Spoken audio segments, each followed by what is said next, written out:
these fishermen have toiled all night. They came in and they gave up. They washed their net and they put it down. Jesus uses vessel to speak. I know Jesus is saying to Peter, now I want you to go back out. What Jesus is saying to Peter is challenging everything that Peter know and believe. Is challenging Peter's mindset. Is challenging Peter's experience. And sometimes God speaks some things to us that doesn't make no sense. Amen. I want you to write this down. If you don't write anything else, write this down. I'll remember it. You can be in doubt, but still have faith. I'm going to explain that to you. You can be in doubt, but still have faith. Because Peter is a fisherman for years. He have experience. And now I fish all night, I caught nothing. I'm tired, I wash the net, I put it down. But now Jesus is going to say to him to go back out in the daylight. From Peter's experience, the best time to catch fish is night. And sometimes we rely on our experience. And when we hear the voice of God, we reject it because we think that this is not the best time for God to speak to me. This can't be God telling me to open a business in this financial climate. This can't be God asking me to bless somebody knowing that I need to pay my rent. I'm already short in paying my rent. Yes, still God is going to say I should bless somebody.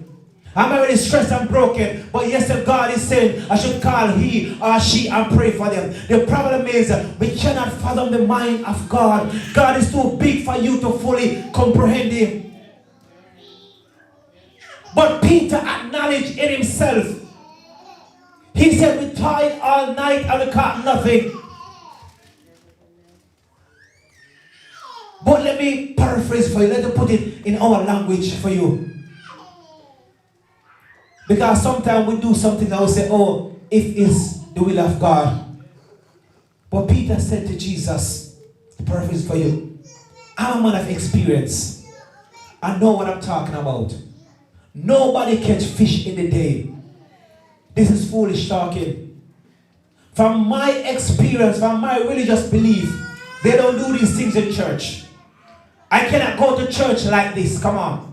I cannot give this testimony because no one in church do it.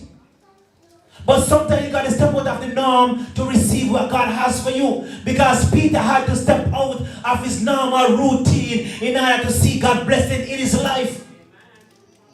So Peter said, God, not at my will. Because with myself, with my belief, I don't believe I'm going to catch anything. And if I go there in myself, even though you said it, if I go there in myself, I'm going to come back empty-handed. But Peter was fully persuaded that God will be able to do what he said he will do. So even though he have doubted himself, he believed in God. Oh church, I wish you could catch up. Even though I got doubt in myself, I can't see the money, I can't put it together, but I believe in God that he is a way maker, that he is a provider. I know I want to buy my house, but I can't see the money, but I trust in God because he knows how to make a way when there seems to be no way. I can see the doctor report. The doctor say I have cancer. The doctor said I have a few months to live, and I can see the report. But glory be to God. God, I trust in you because you said by your stripe I am healed. If I trust in myself, I will die in 3 months. But if I trust in the God who come to give me life and give me more abundantly, I know I will be healed.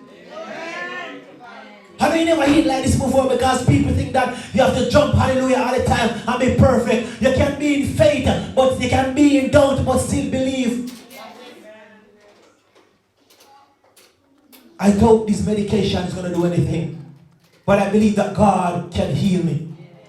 What am I doubting? I'm doubting myself. But I'm believing in God. So Peter said, I'm only doing this. Have any of you ever do something because God said to do it? Oh, come on, let's be honest. Let's touch the emotion side of it. Have any of you ever called somebody just because God said to call them? No? Have any of you never apologized to somebody just because the Spirit of God said, not because you want, but because the Spirit of God said to apologize? Have any of you ever see somebody and laugh with them really and truly? You want to confront them, say, take me name out of your dirty mouth. But because the Spirit of the God God say do otherwise, you humble yourself under the mic. Oh, come on, church. You got to be real with me.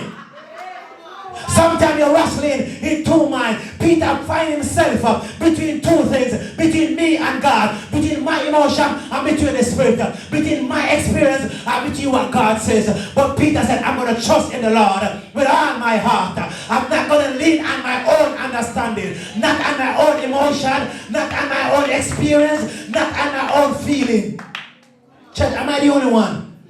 Man, I can even never been in that place where you're caught between two things. You find yourself in the middle, struggling between your mind and what Jesus is saying. And when God says something to you, you question him. Yes, God, is this really you? You really want me to go back out here? You really want me to do this again?